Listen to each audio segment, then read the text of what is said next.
mientras vamos admitiendo, vamos iniciando la grabación de la clase del día de hoy. Quiero darles la bienvenida de parte del equipo de capacitación de la Escuela Joaquín Víctor González a todos los que nos acompañan en este último encuentro.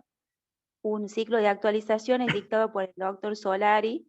Ayer en una clase impecable nos hizo desandar por cuestiones atinentes a justamente cuestiones patrimoniales en relación a las uniones convivenciales. Este es el tercer y último encuentro y les recuerdo que a los fines de la certificación deben colocar, como bien estoy advirtiendo, por chat, nombre, apellido, DNI, correo electrónico, teléfono de contacto. Los certificados serán enviados justamente a estos contactos que ustedes indican. De lo contrario, pueden comunicarse con nuestras vías de contacto de la escuela, Facebook o el teléfono corporativo que siempre lo referimos en el grupo de referentes. Ya también lo voy a indicar por chat al número telefónico para efectuar algún tipo de reclamo atinente al certificado. Bueno, doctor Solari, muy buenas tardes. Le agradezco su presencia. Hoy es nuestro último encuentro. Le agradecemos desde el cuerpo del Tribunal Superior y por supuesto desde el equipo de capacitación de nuestra escuela. Impecable exposición la de los 2 días. Muchas gracias por estar presente. Bueno, gracias igualmente para la Escuela de Capacitación. Un gusto, un placer poder compartir con todos también los que han estado presentes en estos 3 encuentros. Este, eh, y como hemos visto en los 2 anteriores, tratar de analizar algunas cuestiones en relación a esos temas que nos parece destacable o principal o de interés, ¿no? Ayer cuando terminábamos decíamos, no sé si había alguna pregunta, consulta, aclaración, etcétera, sobre la temática que estábamos viendo ayer.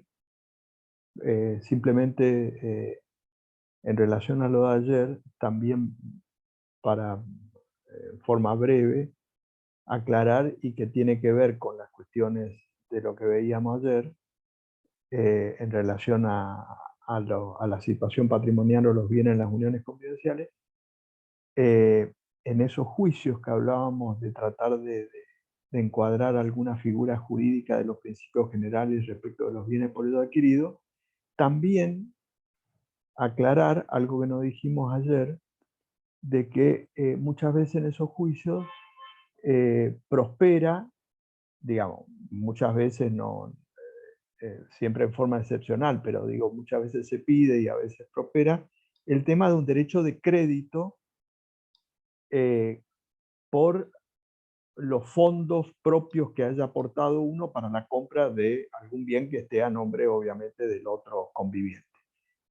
Ahí también se rige por los principios generales porque no hay ninguna norma específica. Por lo tanto, si yo le di con fondos propios a mi conviviente 100.000 pesos para comprar, 1.000.000 de pesos para comprar un auto, bueno, en ese caso también, si yo alego y pruebo, tendré un derecho de crédito como lo tiene cualquier otra persona en estas circunstancias, ¿no? Acá viene lo que aclarábamos ayer y que viene a cuento de todas estas situaciones, que acá la problemática particular que se presenta, a diferencia del fuero comercial, donde normalmente las relaciones patrimoniales con terceros se documentan desde la lógica por lo menos elemental, ¿no? Porque hay una relación estrictamente patrimonial o comercial, entonces la naturaleza de la relación hace que obviamente lo normal y lo habitual sea la documentación. En cambio, tratándose de convivientes, es exactamente lo contrario, porque acá aparece esto que decíamos ayer, la falta de documentación para la prueba, y entonces nos encontramos con esa particularidad en este tipo de juicio, que es muy distinto al matrimonio, porque acá también opera algo de sentido común, que en el matrimonio, fíjense, tanto en el viejo código como en el nuevo código, la ley presume que todo lo gastado durante el matrimonio se presume que son fondos gananciales. Es decir, cuando se discute sobre esta cuestión entre cónyuges, la ley presume, una presunción iuris tantum, de que todo lo pagado y gastado durante la vigencia del régimen patrimonial, del matrimonio, se presume que han sido con fondos propios, con fondos, perdón, gananciales o comunes. Y entonces, si alguien de los cónyuges, ¿no? Puso dinero propio, tiene que alegar y probar. Fíjense la diferencia con la unión convivencial, porque obviamente al no haber nada en común, como decíamos antes, la titularidad arrastra la presunción. Y entonces si yo tengo un auto a mi nombre, bueno, lógicamente la ley presume que lo pagué yo. Y entonces si mi conviviente me quiere reclamar un reembolso por fondos que me ha dado, ahí viene el problema o el inconveniente de esto que decíamos de la falta, normalmente, de la falta de documentación, ¿no? Esa aclaración del tema de ayer. No sé si alguna pregunta, duda.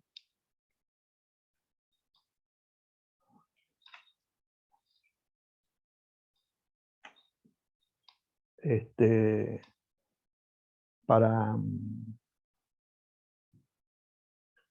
para pasar al tema del día de hoy, que tiene que ver con la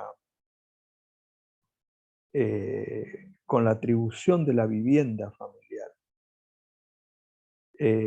post cese en vida, en primer lugar. Y acá también la comparación es pertinente entre el matrimonio y la unión convivencial, porque por lo mismo que decíamos ayer, se dice muchas veces que tanto las uniones convivenciales, en el régimen actual, ¿no?, como el matrimonio, tienen la posibilidad de la protección de la vivienda familiar en cuanto a la atribución de la vivienda en el caso de divorcio tratándose de matrimonio, en el caso de cese de la unión, en el caso de las uniones convivenciales. Pero vamos a ver que hay una diferencia sustancial entre ambos modelos de familia en punto a la vivienda,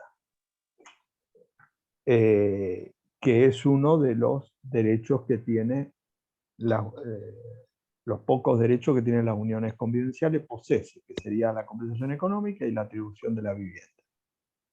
Fíjense que en el caso del matrimonio, bueno, obviamente la atribución de la vivienda ya existía en el régimen anterior entre cónyuges, y ahora, obviamente, digo, después del divorcio, ¿no? Ahora está contemplado en los artículos 443 y 444.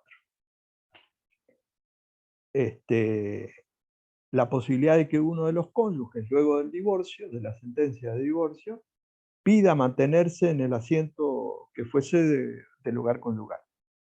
Es decir, lo que se llama la atribución de la vivienda.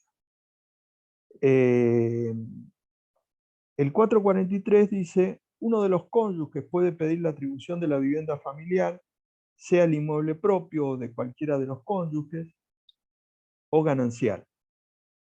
El juez determina la procedencia, el plazo de duración y efectos del derecho sobre la base de las siguientes pautas, entre otras. Es decir, la ley dice que cualquiera de los cónyuges o excónyuges, luego del divorcio, podría pedir mantenerse en la vivienda que fue la sede del hogar conyugal al momento del divorcio. Y ahí establece las condiciones para que evalúe el juez para ver si hace viable o no. Digo, porque ahí el juez va a valorar y podría atribuir la vivienda o rechazar el pedido. En esa valoración establece 4 incisos que dice: la persona a quien se atribuye el cuidado de los hijos, que el inciso A, sacamos este caso porque en realidad si a mí me atribuyen la vivienda como cónyuge por este primer inciso, en realidad es para los hijos. Y en verdad el ex cónyuge se beneficiaría porque tiene el cuidado de los hijos, pero en realidad el beneficio es para los hijos, en este caso por la responsabilidad parental. Y como consecuencia que yo tengo a cargo el cuidado de los hijos, obviamente como yo vivo con ellos, indirectamente estaría el beneficio. Pero digamos, acá en este caso sería en relación a la responsabilidad parental. El B, que sería cuando no hay hijos, o cuando, digamos, en la vivienda ya no viven hijos menores o son mayores y están fuera de la vivienda. Es decir, los dos cónyuges vivían solo ellos. En ese caso, dice, la persona, que sería el ex cónyuge, que está en situación económica más desventajosa para proveerse de una vivienda por sus propios medios. Es decir, acá la pauta legal ahora, recuerden que en el viejo código la pauta legal para atribuir la vivienda era el inocente del divorcio, respecto del culpable. Obviamente, en el régimen actual, como ya no hay más cónyuge inocente culpable, obviamente ese criterio de atribución ya no existe más, y entonces el criterio de atribución en el régimen actual, frente a un sistema de divorcio incausado, es que el cónyuge, quien pide mantenerse en la vivienda, alegue y pruebe una situación más desventajosa para proveerse de una vivienda por sus propios medios. Esto es importante y ahora lo vamos a comparar con la unión convivencial, porque acá lo que la ley establece es una relación causal entre las partes. Es decir, que el que lo pide esté en situación más desventajosa que la otra. Esto es importante y se va a resaltar en la unión convivencial, porque conforme a esto, podría pedirlo en cualquier matrimonio podría pedirse esta atribución de la vivienda. Es decir, matrimonios de alto nivel económico, de medio o sin nivel económico. Vale decir, yo lo que tengo que establecer es esa relación causal entre las partes. Por lo tanto, el que lo pide puede tener un departamento, una casa o bienes. No está excluida esa posibilidad. Es decir, lo que él tiene que probar es que en esa vivienda que están viviendo o estaban viviendo al momento del divorcio, el divorcio le ocasionó una situación más desventajosa para irse de ahí en esas condiciones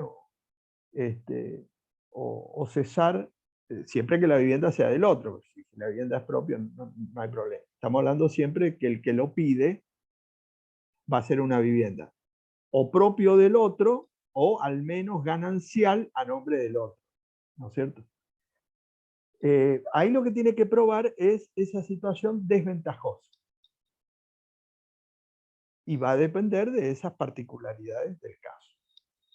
Y en este sentido, la jurisprudencia, tanto en el viejo código como en el nuevo, hay casos de matrimonios de alto nivel económico, social, en la cual, por ejemplo, para poner un caso acá en la zona norte de la provincia de Buenos Aires, saliendo de capital, hay muchos country.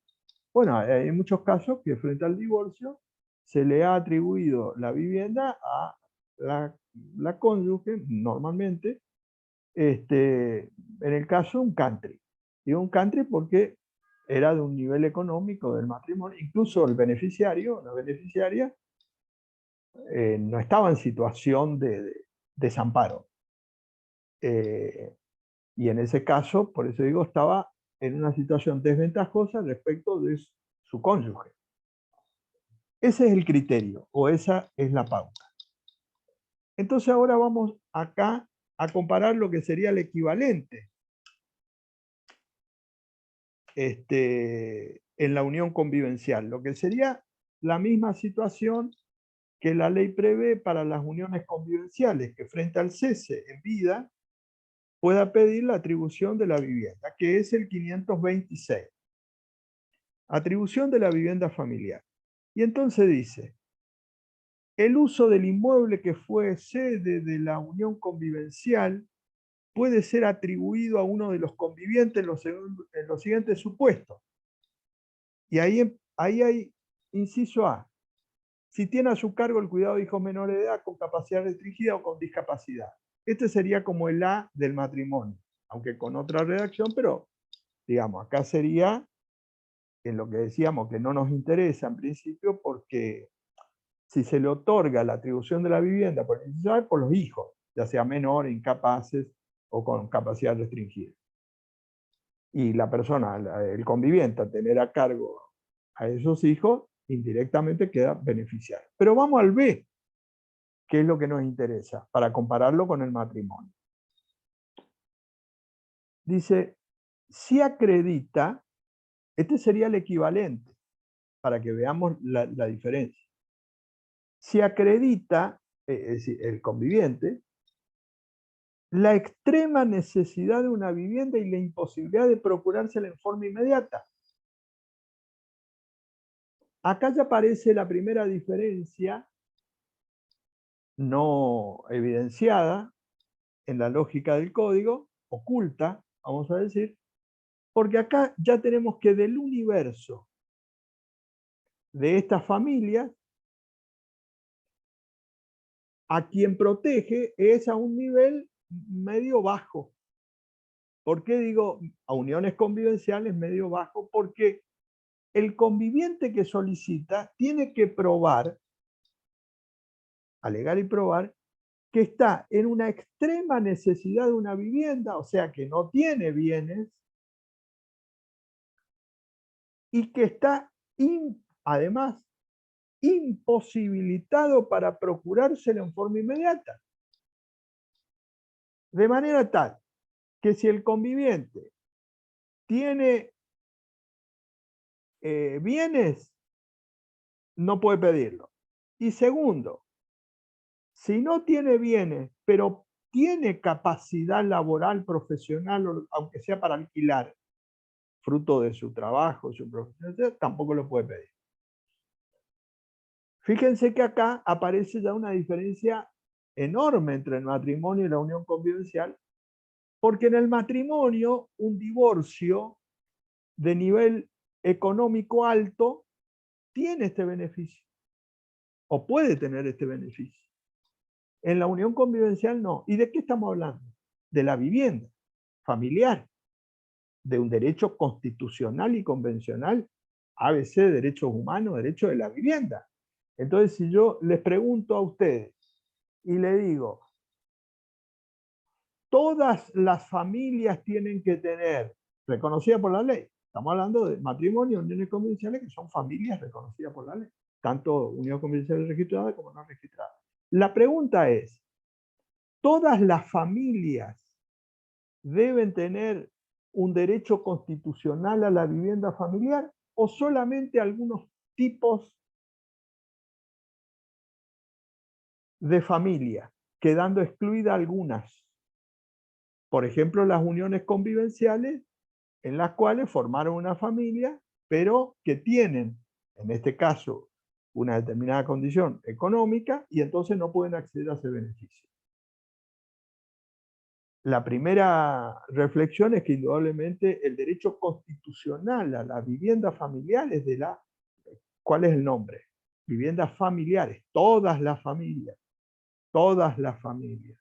Y cuando digo todas, digo, esto es importante porque muchos que hablan de todo, todas, todos y todes son los que le dan a algunos, porque justamente es todo, todo, a ver si se entiende lo que quiero decir. Sin embargo, no lo tienen todos. Lo tienen todos los cónyuges divorciados la posibilidad de acceder a este beneficio, y de las uniones convivenciales solamente aquellas uniones convivenciales en la cual el que pide o pretende pedir no tenga bienes y no pueda procurárselo por sí mismo. Fíjense que estamos hablando de, y en varias oportunidades vamos a hacer la referencia en este sentido, no solamente un derecho constitucional y convencional de la vivienda familiar, porque la vivienda que dice la Constitución es familiar, no dice vivienda matrimonial, no da privilegio a un modelo de familia. Por lo tanto, es viviendas familiares, todas las familias, todas, no algunas.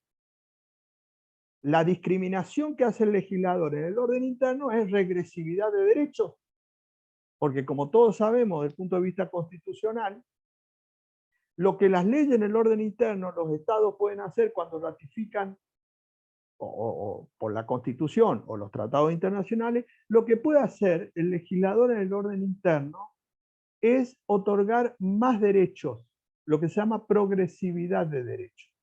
Si vamos a suponer un tratado internacional que lo que reconoce un piso mínimo, lo que le da los tratados la posibilidad a los estados partes es que en su legislación interna lo que puedan dar es más derechos. Ahí no hay ningún problema. Es decir, es lo que se llama progresividad de derechos.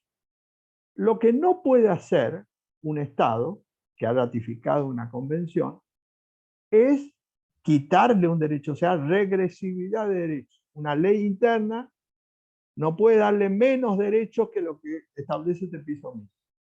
Bueno, ¿qué hace el Código Civil y Comercial? Saca algunas familias que la reconocen, porque no estoy hablando de familias que no están reconocidas por la ley. Estamos de acuerdo y ya dijimos que en el código hay dos modelos de familia, los matrimonios y las uniones convivenciales. Bueno, entonces, ¿por qué algunas familias no tienen esta posibilidad de acceder a este derecho? Estoy hablando digamos, ni siquiera me tengo que ir a los tratados internacionales. Basta con ir, cuando hablamos de la vivienda familiar, partimos de un derecho constitucional básico, fundamental, como el 14 bis de la Constitución Nacional.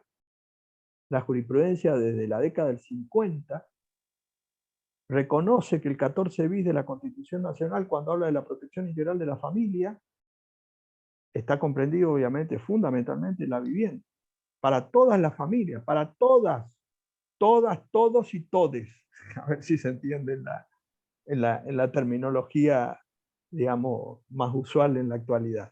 Bueno, ese es el derecho constitucional. 14 bis, ni siquiera me tengo que ir a los tratados internacionales. Fíjense que nosotros le restamos a algunas familias. Primer diferencia que hace esto que decía, esta sutil diferencia, pero que es fundamental. Seguimos. Vamos a suponer que en estas uniones convivenciales, efectivamente, el conviviente esté en situación de desamparo, la conviviente. Digo la conviviente porque acá también la aclaración que decíamos ayer. La jurisprudencia registra en los casos de atribución de la vivienda, tanto entre cónyuges como unión convivencial, más del 95% respecto a la mujer. O sea que acá hay claramente una cuestión que nos conduce rectamente hacia la perspectiva de género. Bueno, en este caso, la conviviente efectivamente acredita que tiene una extrema necesidad de una vivienda. Fíjense que a mí además dice extrema necesidad de una vivienda. Y la imposibilidad de procurársela en forma inmediata. Acredita esta circunstancia, o sea, se dedicó a las tareas del hogar durante la unión convivencial, la casa era del conviviente, y entonces dice, yo no tengo dónde ir a vivir, cesó la unión convivencial, no tengo vivienda propia, no tengo ingreso porque me dediqué a las tareas del hogar durante 15 años, y entonces pido la atribución de la vivienda. Estaríamos en el molde de esa persona que accedería al beneficio. Bueno, acreditada esta circunstancia. Acredita esta circunstancia y entonces seguimos. el 526, dice, el juez debe fijar el plazo de atribución. O sea, cumplió con este requisito y dice, bueno, se le va a atribuir la vivienda. Efectivamente, usted acreditó las necesidades, etcétera, del inciso B. Es decir, se le va a atribuir la vivienda. Pero dice, coma, el que no puede exceder de 2 años, no puede exceder de 2 años a contar del momento en que se produjo el cese de la convivencia. O sea, a ver si se entiende. Tiene un plazo máximo de 2 años. Máximo digo porque la ironía de esto es que puede ser menos. El plazo máximo es 2 años. Para una vivienda es menos que por la ley de locaciones urbanas.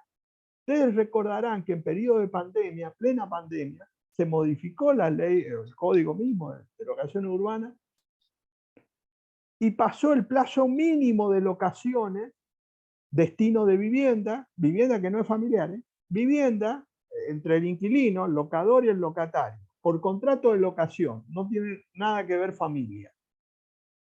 En el 2021, se modificó la ley de locaciones urbanas, pasando del plazo mínimo de 2 años a 3 años, que es el régimen actual. Es decir, por la ley de locaciones urbanas, un contrato de locación puro, ahí no hay ninguna relación familiar, hay un locador y un locatario. La ley garantiza, cuando hay un destino de la vivienda, a que el inquilino tenga un mínimo de 3 años, en razón del sentido y el fundamento que hace a el tiempo de esto, para que no sea una cosa de 6 meses o tener que ir cada tanto, irme de un lugar a otro. Mínimo 3 años. Ahora nos vamos a las relaciones de familia, uniones convivenciales, donde tiene que haber un plus de protección, porque además son familias. Es decir, tiene que tener mucho más protección un integrante de una familia, cuando estamos hablando entre ellos, en la cual el propietario no es ajeno a él, sino que es su familia, el conviviente. A diferencia de la ley de locaciones urbanas, donde el propietario, puede ser que yo lo conocí el día que firmamos el contrato, y yo como inquilino ni lo conozco. Sin embargo, ahí me da 3 años mínimo. Y por familia me da 2 años máximo. O sea, tiene más beneficio un inquilino por las leyes de locación urbana que las uniones convivenciales. ¿Se dan cuenta la comparación? Y ahora vamos a compararlo con el matrimonio. Hoy se vamos a comparar con un igual. O sea, con el otro modelo de familia.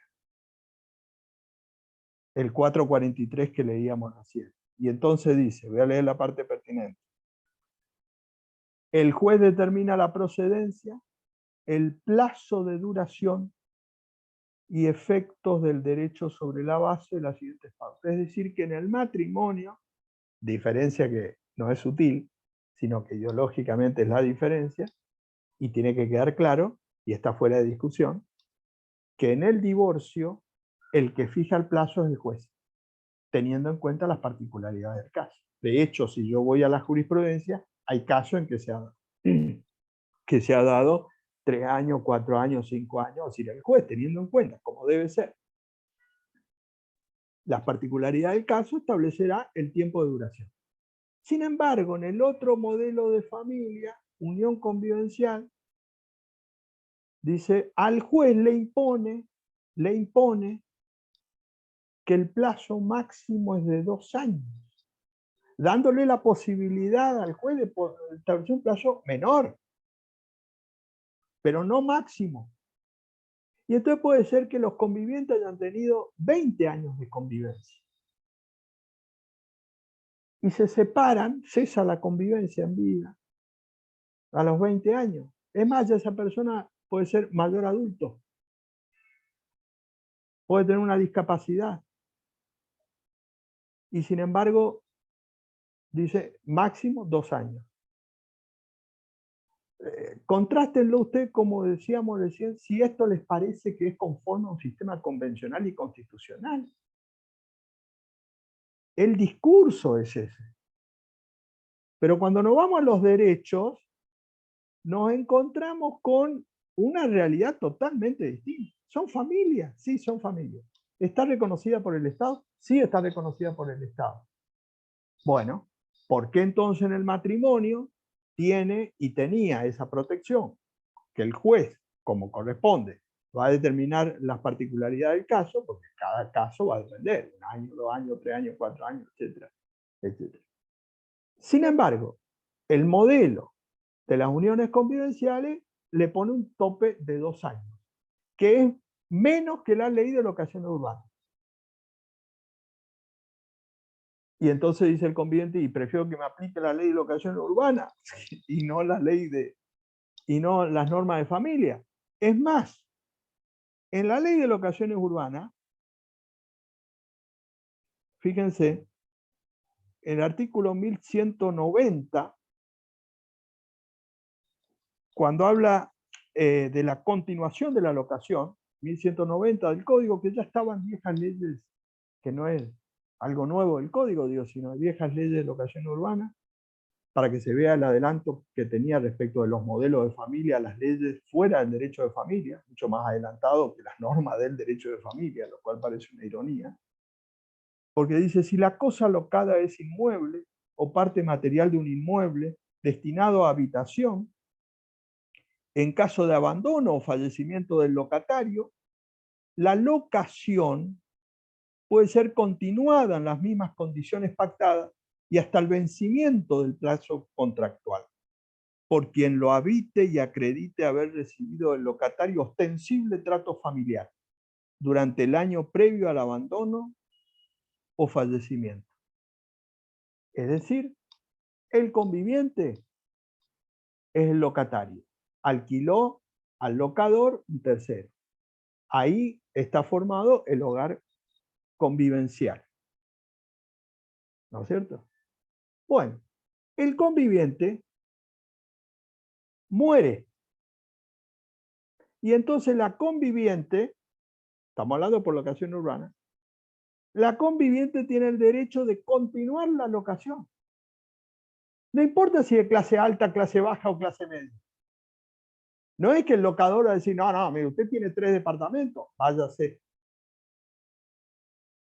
Si ahí estaba radicado, en este caso, el asiento del hogar común, que es lo que nos interesa, la unión convivencial, ella puede continuar la locación en los términos del contrato y por lo tanto, ante la muerte del locatario, su conviviente, la ley le impone esta continuación. Fíjense cómo comparado, porque no estoy diciendo cosas teóricas, estoy diciendo, comparemos con las mismas normas del código fuera de las relaciones de familia. Vamos a ver cómo los modelos de familia de la unión convivencial tienen más protección fuera del derecho de familia, en el derecho argentino, que en el derecho de familia. Que nosotros seguimos marcando la diferencia entre y decir, no, se casó. Si no se casó, no tiene la misma protección de un derecho constitucional como la vivienda. Es decir, en punto a la vivienda familiar no debiera haber ninguna diferencia entre los modelos de familia, porque es un derecho constitucional que hace un derecho humano básico y fundamental. Sin embargo, estas son las diferencias, por eso digo concretas, reales, y por eso es que en el 526 de los convivientes hay muy pocos casos. Porque para sortear todos estos requisitos o estas condiciones, transforma en esto que decíamos en un derecho que no es real. Entonces uno lee y dice, bueno, sí, ahora los convivientes tienen como en el matrimonio la atribución de la vivienda igual que los cónyuges. Porque uno lee el 526, ¿cuál es el título del artículo 526? De uniones convivenciales. Fíjense la trampa, dice, atribución del uso de la vivienda familiar. No es eso, porque no es a todas las familias convivenciales. Es a las que no tienen vivienda y no pueden acceder por sí mismos. Entonces, ahí ya hay un recorte que parece intrascendente, pero que no lo es. Entonces uno lee el título del artículo 526 y dice, bueno, para todos los convivientes. No es para todos los convivientes.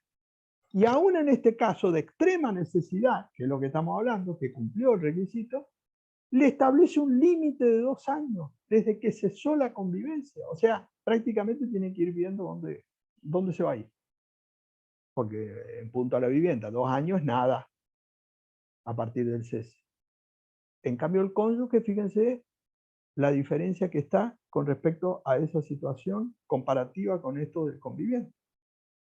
Pero acá viene el problema jurisprudencial que se planteó en muchos casos ya, mucho más absurdo todavía, y que la jurisprudencia tuvo que decir lo que tenía que decir, obviamente, porque fíjense que el plazo máximo de 2 años en el 526 que estamos viendo, este que hemos leído, comprende tanto el inciso A como el inciso B. Es decir, está en un párrafo comprensivo de los incisos A y el inciso B. Entonces, en aplicación de la norma, se planteó en la jurisprudencia en la cual el conviviente,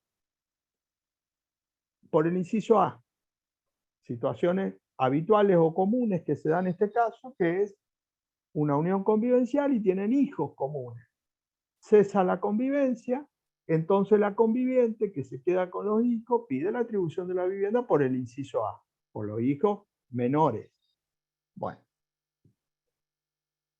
de un bien de propiedad del conviviente. Entonces el conviviente dice, bueno, perfecto, pero por 2 años. ¿Cómo por 2 años? Si los hijos tienen 3, 4, 5 años. Sí, por 2 años, porque el 526 dice eso. Acá, por ejemplo, en fallo del juzgado civil 92 en Cava, que recientemente sancionado el código, se planteó esta cuestión, así se plantearon otras después, fallo también de Jujuy y Mendoza respecto a esta situación, es decir, con hijos, en la cual el conviviente dijo 2 años. Fíjense que en este caso la jurisprudencia tuvo que decir, no obstante que el 526 dice lo que dice, porque dice esto implica una discriminación entre hijos matrimoniales y extramatrimoniales. Porque si aplicáramos literalmente el 526, estaríamos desprotegiendo a los hijos extramatrimoniales, o sea, de convivientes, como la ley no lo hace respecto del matrimonio, porque el matrimonio, obviamente, y acá viene la aclaración, desde hace 150 años, la jurisprudencia cuando es respecto de los hijos, la vivienda es hasta la mayoría de edad, si es el beneficio para los hijos. Incluso ahora hasta los 21, porque el derecho alimentario hasta los 21. Entre cónyuges. Ahí no hubo nunca ningún problema, ninguna cuestión, digo, en cuanto a la atribución de la vivienda por el divorcio, ¿no? Pero acá la jurisprudencia tuvo que decir, coincidentemente, fallo de Jujuy, de Mendoza y de Cava, tuvieron que decir, bueno, en realidad, cuando es por el inciso A, no obstante que hay un plazo máximo, es entendible que ese plazo máximo no rige para el inciso A. Claro, pero se planteó e implica un desgaste jurisdiccional. Por suerte, digo, la jurisprudencia dijo eso, pues, no puede decir otra cosa, pues sería una forma ya de discriminación ya superada entre los hijos matrimoniales o extramatrimoniales. Ahora, el problema es que la ley dice esto, y este artículo 526 es del año 2015. La igualdad de los hijos matrimoniales y extramatrimoniales en el derecho argentino ya fue en el año 1985. Antes de la reforma constitucional y de los tratados internacionales, en el año 1985, cuando se dictó la ley de filiación y patria potestad, se equipararon a partir de ese momento, en nuestro derecho, se equipararon los efectos de los hijos matrimoniales o extramatrimoniales. En 1985. Está superada esa discusión. Claro, si el artículo 526, como decíamos antes, hubiera sido redactado por Vélez, uno podría decir, bueno, Indudablemente en ese contexto de la época había discriminación. Bueno, ahora estamos hablando de un artículo que además conlleva planteos judiciales, bueno, no son cosas que yo estoy imaginando en este momento, porque el demandado alega y se tiene que perder tiempo y se tiene que ver qué resuelve y él a veces apela, porque dice el 526 dice esto, plazo máximo de 2 años y no distingue entre que haya hijo o no haya hijo. O sea, miren en lo que tenemos que estar en el 2020, 21, 22, 23, que un juez diga, no, si son hijos es hasta la mayoría de edad, porque si son hijos, por más que sean extramatrimoniales, tienen la protección por un derecho constitucional, etcétera, etcétera, etcétera. E incluso esos fallos, lamentablemente, no declararon la inconstitucionalidad, que hay que declarar de primera esta inconstitucionalidad. Porque mucha jurisprudencia, en este y en muchos temas, para no declarar la inconstitucionalidad lo que hacen es decir, bueno, por la interpretación armónica, el artículo 1 y 2 del código, haciendo una interpretación integral que es válido en ese sentido, y es correcto, obviamente, esa interpretación integral. Ahora, cuando hay una norma interna, dictada, ahora, 2015, que discrimina entre hijos matrimoniales y extramatrimoniales, yo tengo que declarar la inconstitucionalidad por donde los mire. Porque esa norma no puede ser aplicada en ningún caso. Porque, digamos, cuando yo hablo del 1 y 2, digo, bueno, hay normas que para este caso, justamente, cuando no se declara la inconstitucionalidad, dice, bueno, la ley dice tal cosa, pero para este caso no sería justo aplicar esto. Ahí estaríamos en esta lógica que se da en muchos casos del 1 y 2. Perfecto. Ahora, cuando estamos hablando de esto, a mí no se me ocurre que no haya ningún caso que un juez pueda decir que se justifica esa discriminación.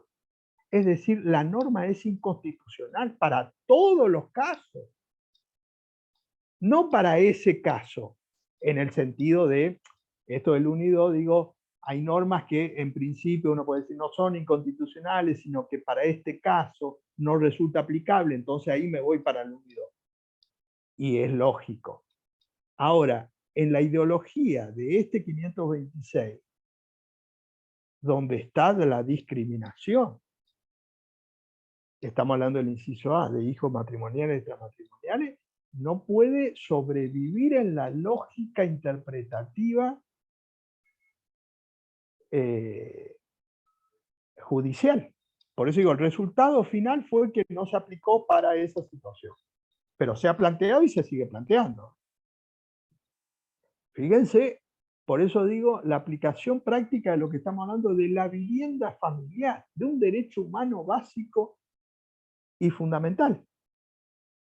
Cosa que nunca se planteó con respecto al 443 entre cónyuges. Miren la diferencia práctica en lo que estamos diciendo. Ahora bien, también la ley permite que esa atribución, hasta acá estábamos planteando situaciones que aunque la ley no lo diga expresamente, era cuando el otro era propietario. Es decir, pide un conviviente o un cónyuge respecto del otro, que es el propietario, de un bien que corresponde al otro.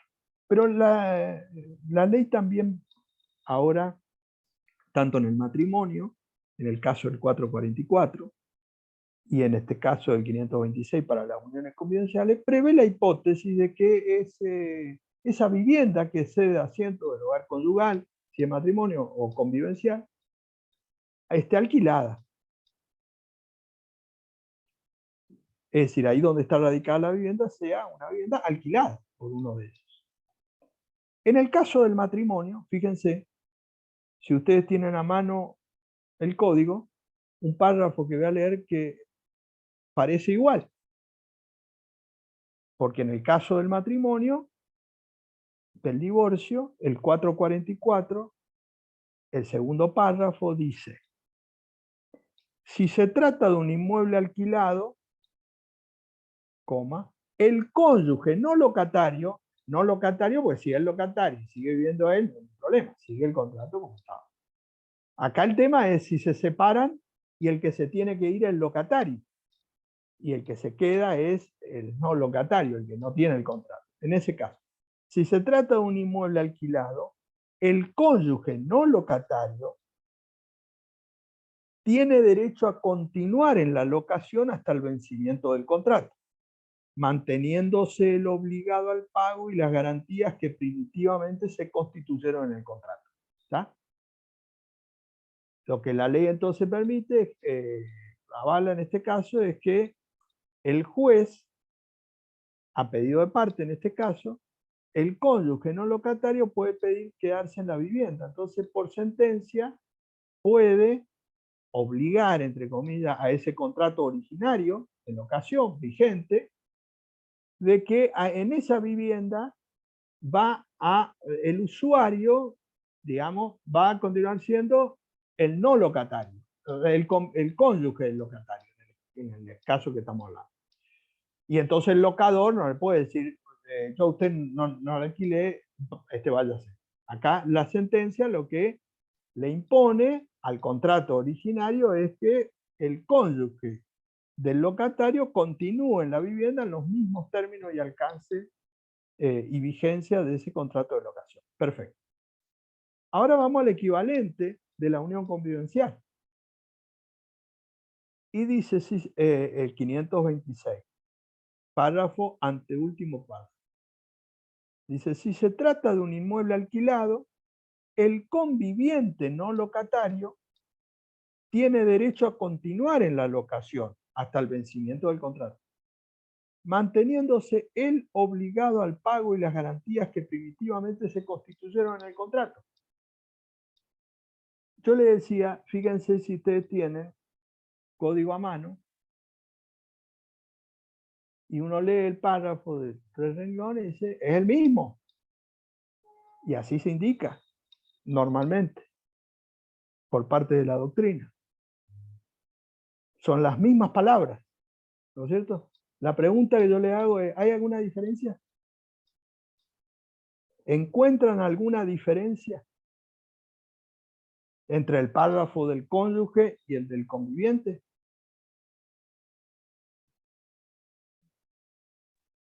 Hola, Sí, sí, puede ser de que quien, acá en el caso de la unión, en el caso del artículo sí. 526, último párrafo, manteniéndose el obligado O sea, ¿cuál es la al pago, diferencia de decir? que en el caso del matrimonio Sí, podría estar obligado, digamos, a quien no se le atribuyó el, claro. A el ver, hogar. la diferencia es la siguiente, que es la diferencia. Volvemos otra vez siempre, que parece todo igual. Por eso digo, hay una diferencia ideológica profunda, no explicitada, porque estamos viendo que todas estas diferencias no son casuales o inadvertidas. Es para justamente discriminar dos modelos familiares con derechos muy claros, en punto a la vivienda. En punto a la vivienda. La diferencia es que en el 444 la palabra él no tiene acento. Y en la unión convivencial tiene acento la palabra él. ¿Cuál es la diferencia? Que en el caso del cónyuge, del 444, el usuario, o sea, el cónyuge divorciado, continúa en la locación y el que sigue obligado es el cónyuge locatario. Lo único que podría tener que pagar son, obviamente, la luz, el gas, los gastos. Pero digo, el contrato de alquiler, etcétera, tiene que pagar el cónyuge locatario. Bien. En el caso de la unión convivencial, la diferencia está en que se desplaza hacia el usuario, la usuaria, conviviente. Es decir, la ley le garantiza la continuidad del contrato, está claro, de locación, y que por lo tanto ella permanezca en la vivienda. Pero ella tiene que hacerse cargo, ya por ejemplo pagar el alquiler. ¿Pero cómo? No estamos diciendo que el inciso B dice, si acredita la extrema necesidad de una vivienda y la imposibilidad de procurársela en forma inmediata. Traducido a la práctica, se dedicó 20 años a las tareas del hogar y el conviviente le dice, bueno, ¿te querés quedar acá en la vivienda? Paga vos.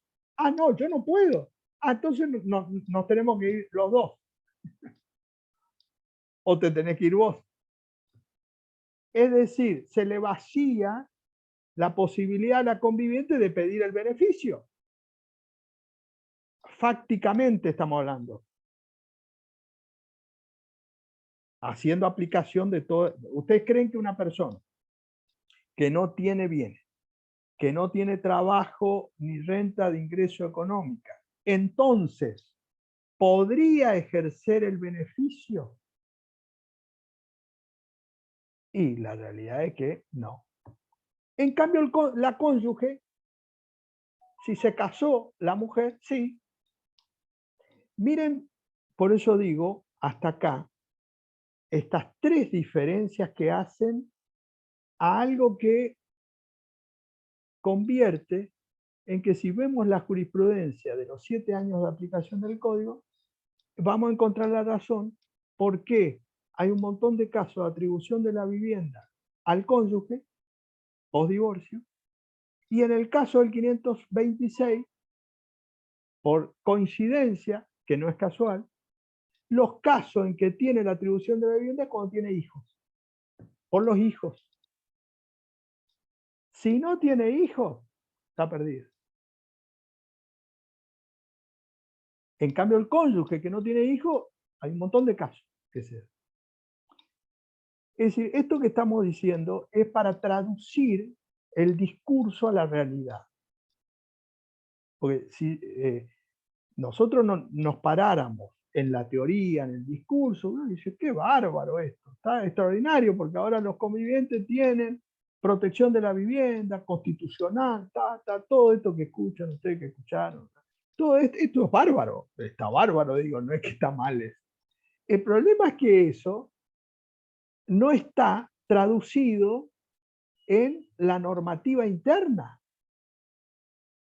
Y de hecho, vuelvo a repetir, uno puede decir, bueno, pero la jurisprudencia esto ya declaró la inconstitucionalidad un montón de veces. No declaró la inconstitucionalidad, se aplica. En el mejor de los casos, lo que la jurisprudencia ha hecho con respecto al inciso A, que es ya un piso demasiado mínimo, digamos, porque si estamos discutiendo esto, es que no aplicó el plazo de 2 años cuando son hijos, sin declarar formalmente la inconstitucionalidad. Pero no aplicó el plazo no declaró la inconstitucionalidad, por eso lo perdió en todos los casos, cuando la conviviente no tenía hijos, pues eran 2 años. Y además de que cesa la unión convivencial, no de que lo pide, de que cesa. Entonces, cuando va a pedirlo, nuevamente ya tiene un desalojo. Razón por la cual, en la aplicación práctica, la conviviente, si no tiene hijos, yo le diría que prácticamente se queda sin la vivienda. Y entonces uno agregamos a todo esto que decíamos. ¿Pero cómo? No decíamos ayer que el código tiene perspectiva de género.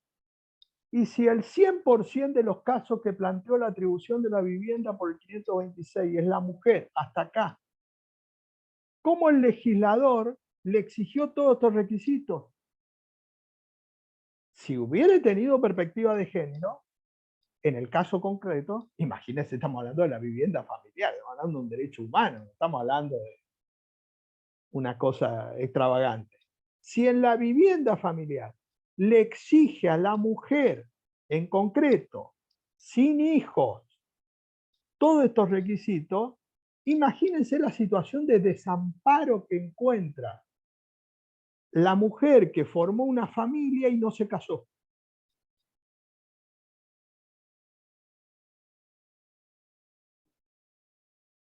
Y entonces, si yo en esa lógica digo que la legislación interna en las cuestiones de familia tiene perspectiva de género, y es un discurso que no. Ojalá que así fuera. O sea, a ver, estamos traduciendo, es decir, estamos analizando las normas y estamos contrastando además con la jurisprudencia, porque alguno me puede decir, no, doctor, mira, acá la jurisprudencia todos los días le da a la conviviente sin hijo la vivienda. Ah, bueno, entonces por una vía indirecta estaríamos garantizando eso. No, no, la jurisprudencia convalida esto. Y por lo tanto, si no tiene hijos, no hay casos de aplicación. Que esto también es una forma de convalidar el modelo familiar clásico, porque, a ver si se entiende lo que quiero decir. Con esto del plazo máximo de 2 años que dice la jurisprudencia, no es aplicable cuando hay hijos, pero sí cuando hay convivencia.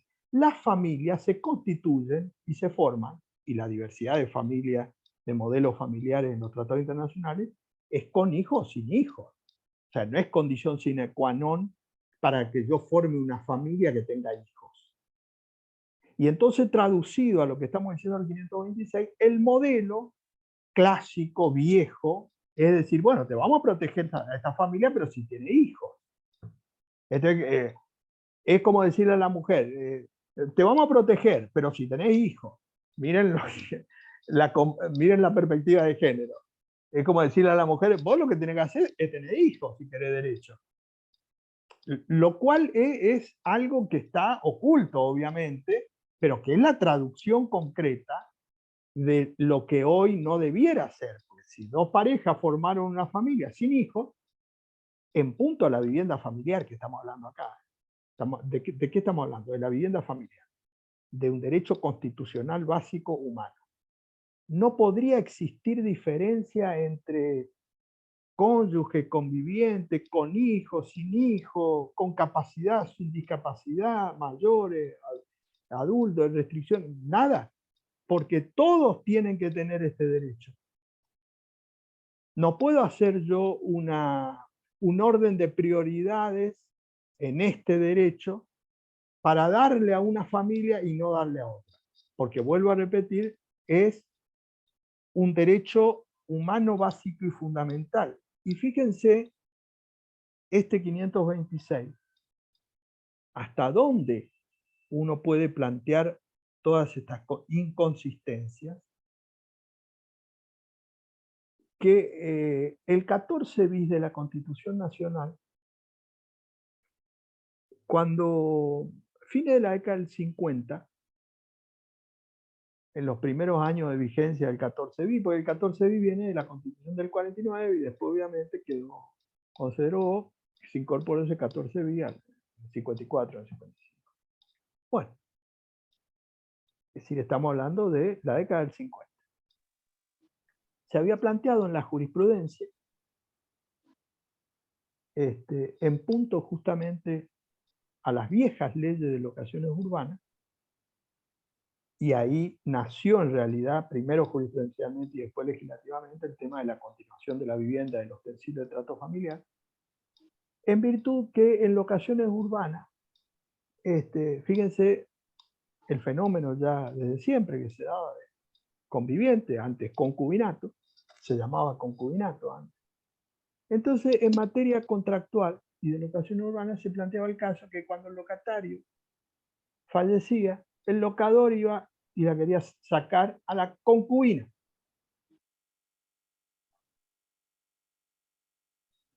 Y entonces la quería desalojar, porque dice, yo le alquilé a su concubino. El locatario es su concubino. Miren las palabras que se usaban en ese contexto. Que además era una sola forma de familia, que era el matrimonio. Que en ese caso, en ese momento, el matrimonio era indisoluble, porque todavía no había divorcio. Es decir, estamos en un contexto sociológico y jurídico para que ustedes adviertan esto que les decía. Y entonces se judicializaban en el fuero civil cuestiones de locaciones, de cumplimiento del contrato, etcétera, en la cual se debatió esta cuestión. Y se decía si el locador podía recuperar la vivienda y desalojar a la concubina del locatario. Bueno, la jurisprudencia en algunos casos decía que sí, en otros casos decía no. Pero lo que nos interesa acá es un precedente de la Corte, ya por el 59, el 60, 1960, en donde la Corte dice, en punto a esta cuestión, cuando llega uno de los tantos expedientes de cuestiones que estaban judicializadas, la Corte dice, cuando la Constitución Nacional, en el 14 bis, habla de la protección integral de la familia, y que comprende obviamente a la vivienda, por eso el debate es respecto del contrato de locación, que estaba destinado a la vivienda de ese hogar concubinario, vamos a decir. Dice la Corte, cuando la Constitución, cuando el 14 bis habla de la protección integral de la familia, la Constitución no distingue entre una familia entre una familia legítima y una familia ilegítima. Miren las palabras. Claro, legítima era el matrimonio, la única. Y el concubinato era una familia ilegítima. Y entonces, miren el valor del contexto en la cual la Corte dice, ahí sí dice todes. La Corte dijo todas las familias, porque la ley no distingue entre una familia matrimonial, una familia legítima e ilegítima. Por lo tanto, dice, la protección constitucional del 14 bis comprende también a los concubinos. Ojalá que eso hoy lo dijera la ley y la jurisprudencia. ¿Qué hacemos nosotros 60 años, 70 años después, pasando por la reforma constitucional, ni hablar del 14 bis, pasando por la reforma constitucional, los tratados internacionales, por haber incluido a las uniones convivenciales, ante concubino, ahora como familias legítimas, son familias? ¿Qué hacemos nosotros ahora? Discriminamos. Miren la regresividad. El discurso es bárbaro, porque si ustedes escuchan esta última palabra que dije, recién entran y escuchan eso y dicen, este es un loco, ¿cómo va a decir esto? Sin embargo, en ese razonamiento, si ustedes hacen una concatenación racional, van a ver que en realidad está un discurso que no coincide con la realidad. Porque aquel fallo de la Corte de la década en el 60, cuando los concubinos eran mala palabra, porque eran malas palabras, además era, al que vivían concubinato era una cosa, si no averigüen en la década del 60, las familias en concubinato era una cuestión que no decían, no, estamos casados, trata de no preguntar, etc. Es decir, estaban mal vistos. Profesor. En ese contexto sociológico, la Corte y la jurisprudencia después ya unánime en locación urbana dijo todas las familias. Y miren, nosotros ahora volvemos al 526. Sí.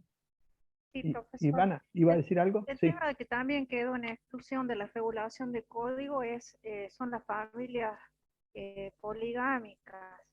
Siento que ya era una realidad, digamos, que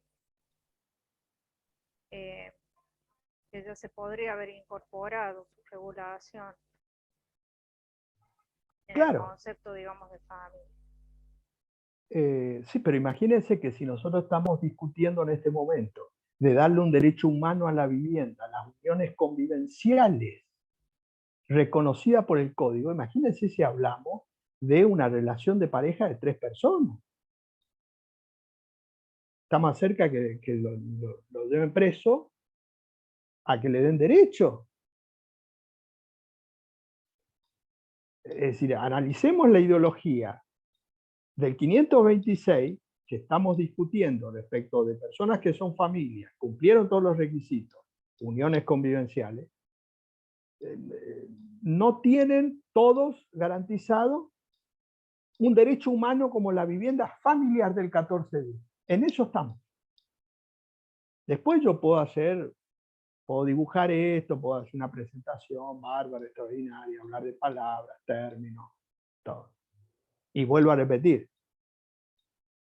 la jurisprudencia ha tenido que decir, los jueces o las juezas han tenido que decir, no, esto dice la ley, pero se debe entender que cuando hay hijos, en este caso, no se aplica el límite de 2 años, es decir, es hasta la mayoría de edad. Pero eso es lo que dice, por eso es que el demandado alega este derecho, obviamente, porque no es que dice, yo planteo esto porque yo quiero que estén 2 años. Por suerte, digo, todos los jueces hasta acá han dicho lo que tuvieron que decir. Pero no deja de ser una situación en la cual hay que destacarlo, porque en realidad hasta que la ley no cambie esto, los jueces van a tener esta misión de destrabar todo esto para que acceda al beneficio, porque si no se va a convertir en una letra muerta en el sentido del acceso a la justicia y la tutela judicial efectiva, porque va a llegar el caso, como decimos acá, en esto dice, por este requisito, dice, ¿cuántos convivientes hay sin hijos que tienen el beneficio? Y no hay caso. Ah, bueno, pero entonces hay que revisar esto. No es porque no lo pidan los convivientes, es porque no cumplen con estos requisitos. Y fíjense que este 526, para atribuir la vivienda, que estamos hablando de lo que decíamos ayer, los convivientes tienen 2 derechos, nada más posee. Compensación económica, lo que veíamos ayer, que casi nadie ha obtenido acá, que decíamos por la caducidad, y esta atribución de la vivienda que no lo tiene casi nadie, salvo que la mujer tenga hijos. Y entonces el derecho le dice, sí, el beneficio es para el hijo. Vos te beneficias también, porque como tenés cuidado personal, estás haciendo lo que corresponde, entre comillas, y entonces la misión es, bueno, que la mujer críe a los hijos. Miren la perspectiva de género. Al contrario, si yo tengo perspectiva de género, lo que tengo que decir es que la protección legal es fundamentalmente si no tiene hijos. Porque si tiene hijos, obviamente irá por los hijos. Pero si yo tengo perspectiva de género, tengo que legislar en razón de un derecho humano como la vivienda, en razón de la protección en su condición, no de tener hijos. Pero bueno, ahí está, por eso digo, el trasfondo cuando uno desmenuza todas estas normas, porque bueno, uno o entiende esto o hace que siga igual todo, y entonces, bueno, estaremos hablando de teoría, pero en el fondo de la cuestión, digamos, estamos convalidando todo un modelo o un régimen totalmente clásico. Y fíjense que la otra diferencia, para terminar esa diferencia, que ya es contundente, en la vivienda familiar, entre el matrimonio y la unión convivencial, hay acá una sorpresa más. En el caso del matrimonio, los cónyuges en convención matrimonial y durante el matrimonio no pueden renunciar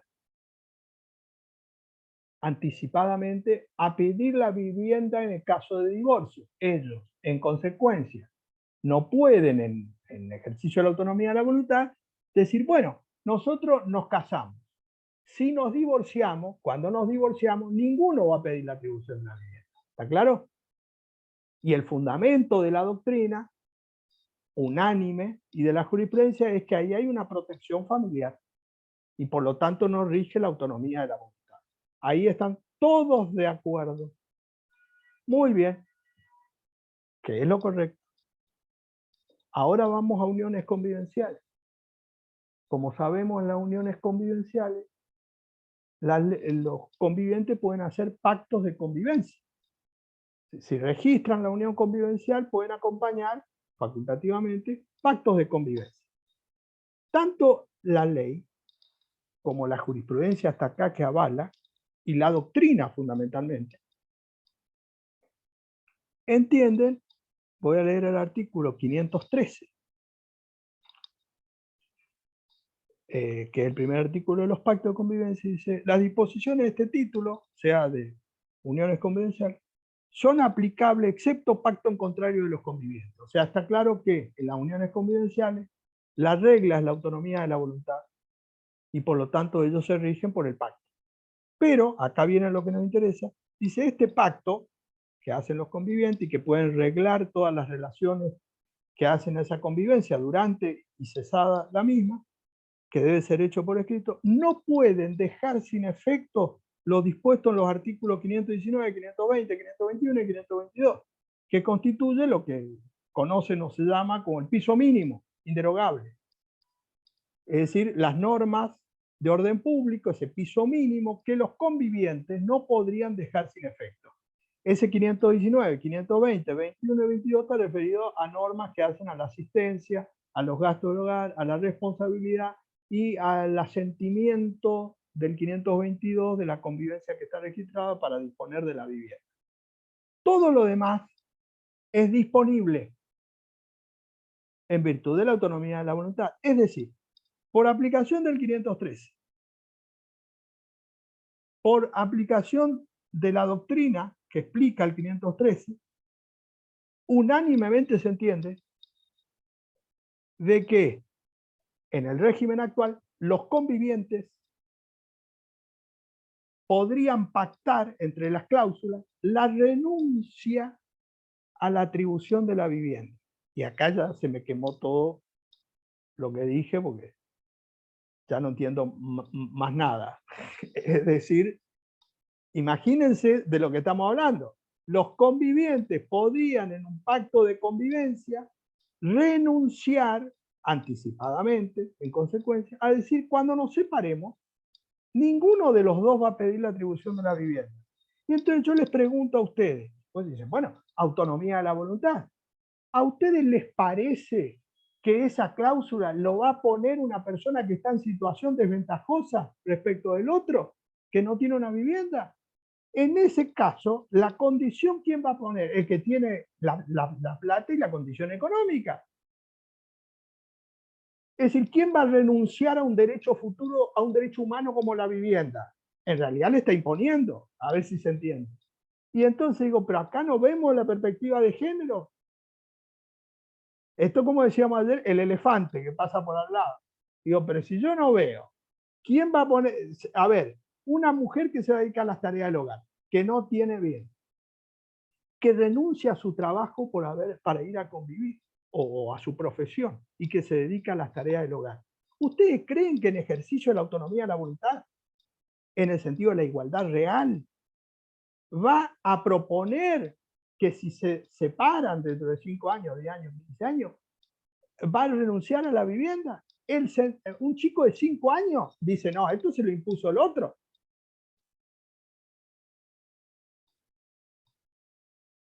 ¿Acaso no estamos de acuerdo que hay una desigualdad real? No vemos esta desigualdad. ¿Cómo no vamos a ver una desigualdad real en la renuncia a un derecho humano como la vivienda? Incluso, ojo, también, esto que digo es válido por lo que decíamos ayer, que puede renunciar a la compensación económica, que no está en el piso mínimo. O sea, yo vivo en Puerto Madero, tengo un piso, y le digo a una mujer: venite a vivir conmigo, vamos a hacer un pacto de convivencia, de manera tal que cuando nos separemos, ninguno de los dos va a pedir nada. ¿Quién? Ella en este caso no tiene vivienda, no tiene trabajo, no tiene profesión. Yo soy un empresario, yo tengo un piso en Puerto Madero. ¿Quién impuso esas condiciones? Y entonces, ¿qué dice el código y qué dice la doctrina? No, en ejercicio de la autonomía de la voluntad, las partes mayores y capaces, digo, pero esto es una broma de mal gusto. Digo, pues si vos no ves acá la perspectiva de género, la desigualdad real, lo han visto en contratos hace 30 años de la década del 90, en contratos. ¿Acaso no viene evolucionando y no se da el tema de la ley del consumidor? Y la ley del consumidor, una restricción a esa autonomía de la voluntad. En contrato descubrieron que alguien impone las condiciones a otro. Y ya lo descubrieron hace 30 años. Y nosotros en familia, en las uniones convivenciales, decimos, no, pero son libres. Claro, libre en el sentido de que yo soy mayor, capaz y firme, pero esa mujer que va a venir a vivir conmigo no tiene ninguna posibilidad de imponer cláusula. A lo sumo lo que puede decir es, no me voy a vivir con vos. Pero la realidad, ¿quién va a poner las condiciones? El que tiene el patrimonio. Y entonces la pregunta sería, ¿cómo podría renunciar en ejercicio de la autonomía de la voluntad con dos derechos básicos y fundamentales humanos como la vivienda y la compensación económica? Es más, yo le digo, venite a vivir al piso de Puerto Madero que tengo, un piso que tengo como 10 habitaciones. Pero dice, no trabajes. Vos que sos abogada, me dice. No, le digo, deja la profesión. Dedicate a las tareas del hogar, aparte, dice, yo tengo un ingreso bárbaro para que. Muy bien, se dedica a las tareas del hogar, tenemos hijos, cría a los hijos, son mayores de edad y se fueron a los 25 años, nos fuimos a convivir ya a los 24, 25 años de edad, los dos, o 30 años. A los 55 años nos separamos. Y entonces ella dice, bueno, yo hace 30 años me dediqué a las tareas del hogar, crié a los hijos. Entonces voy a pedir una compensación económica. Y yo le digo, no, pero acá hicimos un pacto de convivencia, los dos en ejercicio de la autonomía de la voluntad y renunciamos a este derecho. ¿A ustedes les parece que eso es objeto o materia de renuncia anticipada?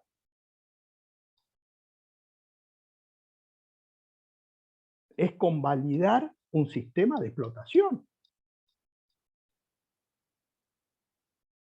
No concibiría desde el derecho humano básico constitucional, si hablo de derechos humanos constitucionales, digo, esto no se puede renunciar. En el estado actual no me imagino que pueda renunciar a una vivienda y a pedir una compensación económica si me dediqué 10 o 15 o 20 años en ese sentido y ejercí ese rol. Ahora, el tema es, por eso decía que la letra de la ley dice eso, el proyecto o los fundamentos dicen eso, pues dicen la autonomía de la voluntad. Y entonces digo, bueno, a ver, autonomía de la voluntad. ¿Y dónde está la perspectiva de género? No, eso no. Tenés que ir a un juez para que te aplique la CEDAW. Si te aplica en un caso, vamos a ver. Y entonces digo, bueno, vamos, autonomía de la voluntad. ¿Y entre cónyuges? No, entre cónyuges no, dice, porque entre cónyuges se protege a la familia. Pero ¿cómo? ¿Las uniones convivenciales no son familias? Sí, son familias. Pero se rigen por la autonomía de la voluntad. Si ustedes le explican esto a un arquitecto, ya no entiende. Desde la lógica más elemental, no entiende. Porque dice, bueno, si hay autonomía de la voluntad, hay para todos los modelos de familia. Porque si seguimos esta lógica, yo como unión convivencial puedo renunciar a la atribución de la vivienda. Y vamos a decir, autonomía de la voluntad está por encima de la vivienda. Perfecto, muy bien. Entonces digo, bueno, en el matrimonio, ¿por qué en el matrimonio está arriba la protección de la vivienda y abajo la autonomía de la voluntad? Porque el argumento unánime es que es familia. Y entonces la pregunta es, ¿pero cómo las uniones convivenciales no son familia? Sí, son familia, dice, pero, y ahí empieza a ver todo el discurso. Ahora, el régimen es este. Y en ese contexto, lo que yo espero es que el sistema judicial, el abogado en ejercicio de la profesión, plantee las cuestiones y los jueces, de sentido común, cuestionen esto. Porque si mantienen o se suben a esto que ustedes escuchan hace años del discurso, es extraordinario el discurso, pero se queda sin derechos. Y entonces la pregunta, la reflexión de estos temas que hemos visto es, ¿a ustedes les parece que estamos avanzados en materia de derecho de familia respecto a todas estas cuestiones? desde el punto de vista constitucional y convencional, y ahí es donde empezamos. Sí, avanzamos mucho con Vélez, que por eso decíamos ayer, el otro día. Claro, con Vélez porque hace 150 años. Es preferible compararse con Vélez a compararse con la Constitución o con los tratados internacionales, porque ahí entonces me quedo sin argumento o sin fundamento. Espero que cuando ese pacto llegue a la justicia de renuncia anticipada de un derecho humano a la vivienda, la justicia le diga, no, la vivienda como derecho humano es irrenunciable. No conozco ninguna otra relación jurídica que la ley permita una renuncia anticipada a la vivienda familiar. Esta es la única.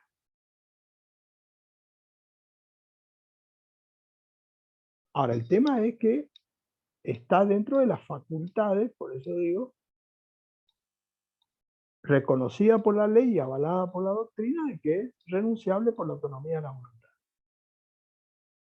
Apliquen esa desigualdad real que hablaba de los modelos familiares, del sistema, de la relación entre el hombre y la mujer, aplíquenle a esto. Esto es otro que la ley del consumidor en contrato.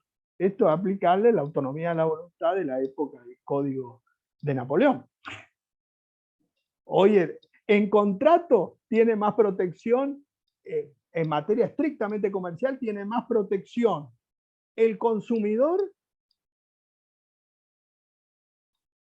en sentido de la restricción de esa autonomía de la voluntad, que en familia, en la unión convivencial para un derecho humano. Entonces uno dice, no, pero hay algo que no está conectando acá, porque hay algo que no me cierra. Bueno, esa es la reflexión que dejo para estos casos, para decir, a ver cómo ustedes lo pueden ver o analizar, comparando esto y después tomando en su opinión, digamos, a ver qué les parece. Si les parece bien esto, lo que dice el código, entonces no pueden decir que esto es un gran avance. No puede decir desde lo ideológico, sí, yo estoy de acuerdo con esto, perfecto. Pero entonces hay que acomodar el discurso a esa realidad. A mí lo que me parece es que hay un discurso que no coincide con las normas. Ese es el punto. Uno puede estar de acuerdo con una cosa o con otra, pero tiene que haber una coherencia. Porque en ese sentido, si yo voy al derecho canónico, el derecho canónico dice, el matrimonio es la única forma de familia. Perfecto, yo puedo discutir desde lo ideológico o religioso, pero ahí el razonamiento es claro. Ahora, si yo, en el caso nuestro, decimos que la ley ha reconocido y ampliado derechos para todas las familias, etcétera, todo lo que ustedes escucharon y dicen los fundamentos del código, y me voy a la traducción práctica y decir a la gente, pero ¿dónde está el derecho? Se le diluyó, quedó en el discurso. Y entonces ahí o hay que cambiar el discurso o hay que cambiar las normas. Por eso digo que el litigante, si estamos de acuerdo con el discurso, el litigante y el juez tiene que ver en sentido crítico el código, porque tiene mucho más de clásico de lo que parece. Y de hecho la jurisprudencia ya en estos 7 años ha tenido que salir por algún lado, por el 1 y 2, para decir salgamos de esto y apliquemos otra cosa. Un código nuevo. Pero bueno, esa es la realidad y la situación práctica. Bueno, vamos terminando porque ya es la hora. Seguramente en otra oportunidad veremos algún otro tema, así que gracias a todos los presentes, a los que participaron. Gracias Paola también por la posibilidad de dar esta temática que me parece de interés y otras que seguramente en el fuero y en la región donde ustedes están se planteará habitualmente, porque son temáticas que tienen que ver con, sobre todo en el fuero de familia, planteables totalmente desde la práctica más allá de la zona geográfica, ¿no? Así que, Gracias, bueno, doctor.